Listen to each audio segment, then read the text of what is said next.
Now let me give you a little simple formula for goal setting. Okay? We take 2.5 hours on the weekend for the whole 10-year plan. We don't have time for that tonight. But let me get you started with a little simple formula Mr. Schoaf gave me. And maybe this will be helpful. First of all, I've divided goals into 2 parts. First is long range. Long range goals. That's your dreams.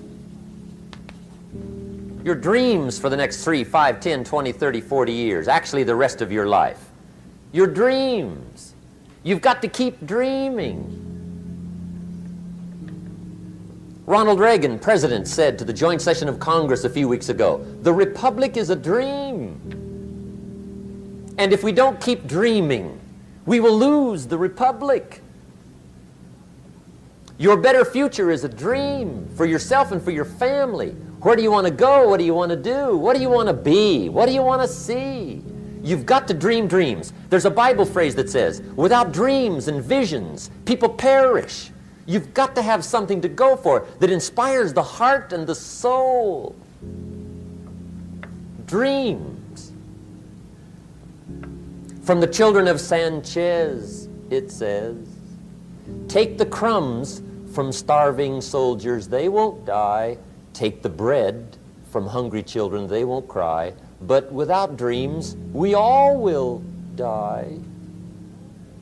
You've got to dream. Don't lose your dreams for yourself, for your future, for your family. The dreams of love and enterprise and travel and doing things, becoming something unique on your journey here. Don't lose your dreams. Do some dreaming. That's long-range goals. You've got to have those. So that's number 1. Here's the second part of goals, short range.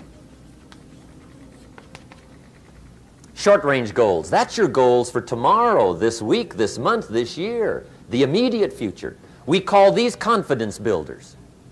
Because if you set up something short-range, go for it, get it, latch onto it, work hard, accomplish it.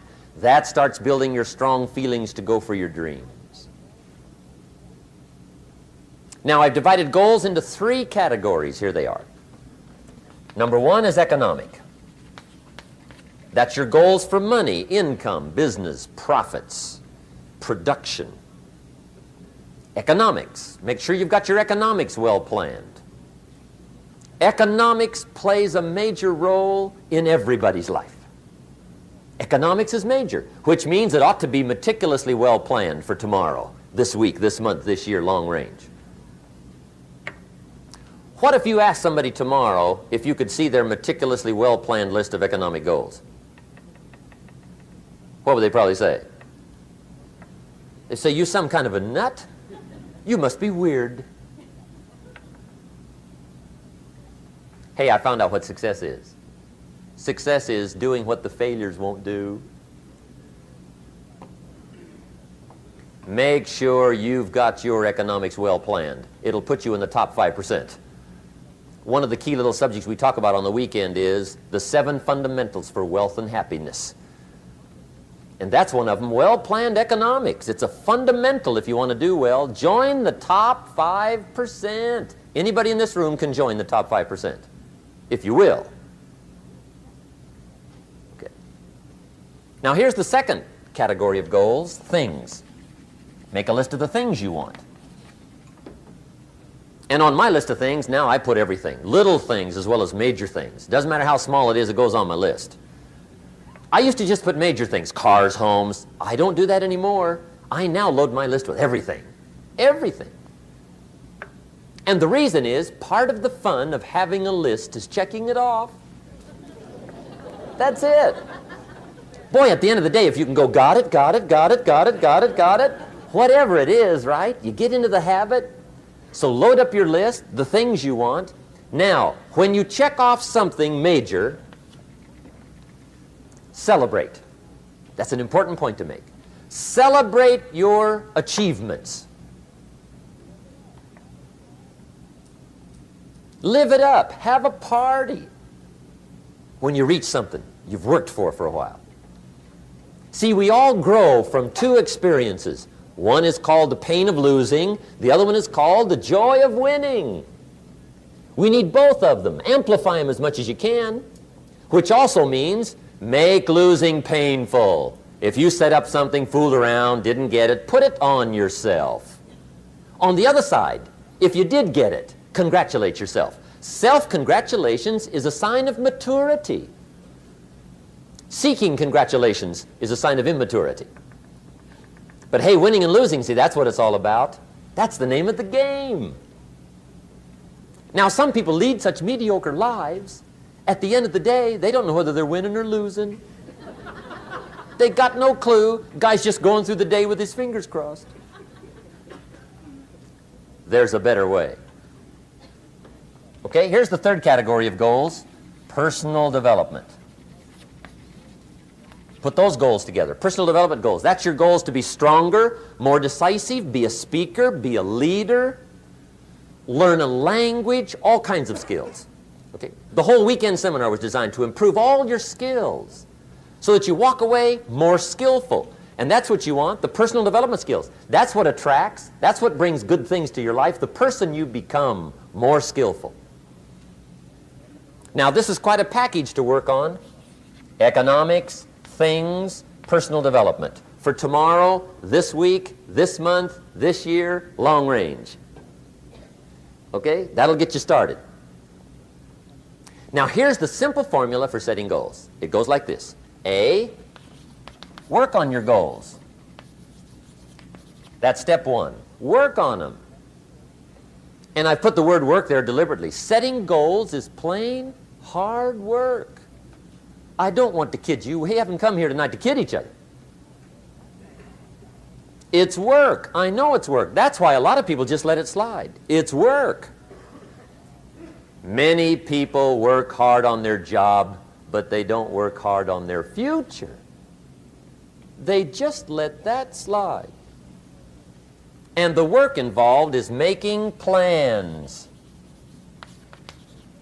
I know most people don't. I understand that, but don't let that be you. Guy says, well, yeah, you work where I work, but the time you struggle home, it's late. You've got to eat a bite of supper, watch a little TV, get to bed. You can't sit up half the night. Plan, plan, plan.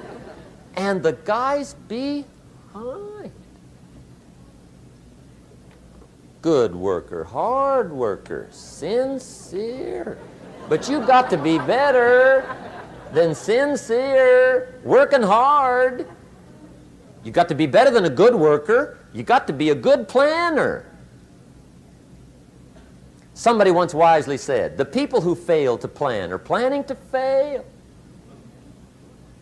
Well said. So work on your goals. Here's step two. Write your goals down. That's so important. I teach my staff around the world, put your goals in your journal.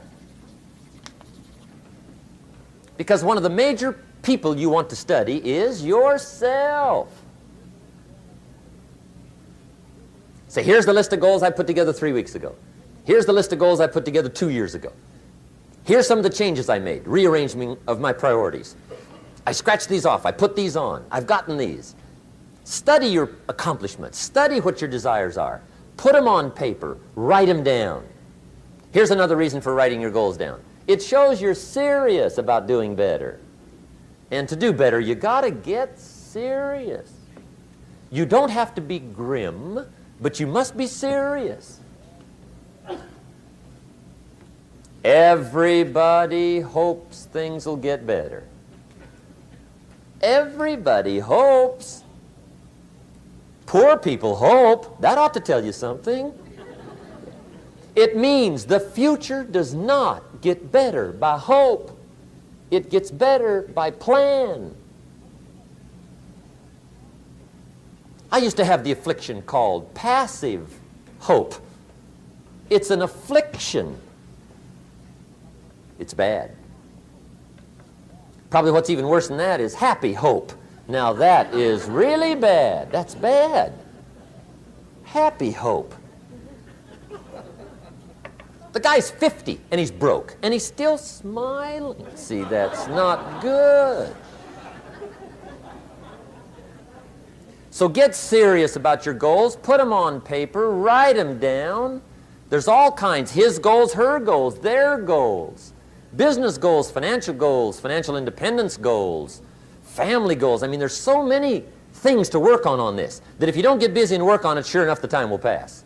And sure enough, 5 years from now, you'll wind up where you don't want to be, wearing what you don't want to wear, driving what you don't want to drive, being what you don't want to be. Now's the time to fix it. Now, here's the third step to your goals. Check the size of your goals and the kinds of goals. How big they are, what kind they are, affects you. And here's one of the important phrases of the evening. Your goals are affecting you, whatever they are. Your goals affect your handshake. Your goals affect your attitude, personality. Your goals affect the way you walk, the way you talk, the way you dress. All day long, we're being affected by our goals.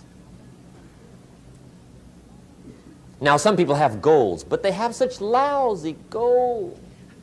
The effect is bad. I asked a guy one time, what are your goals for this month? The guy said, look, if I could just scrape up enough money to pay these lousy bills. That was his goal. I'm not saying it isn't a goal. It's a goal, but it's such a lousy goal, the effect is bad.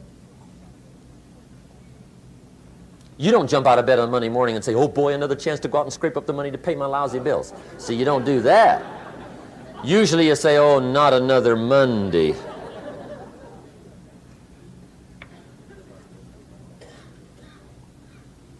And some people have so given up on life, they have joined the thank God it's Friday club. How sad. Surely those are the same people, when life is over for them, will say, thank God it's over.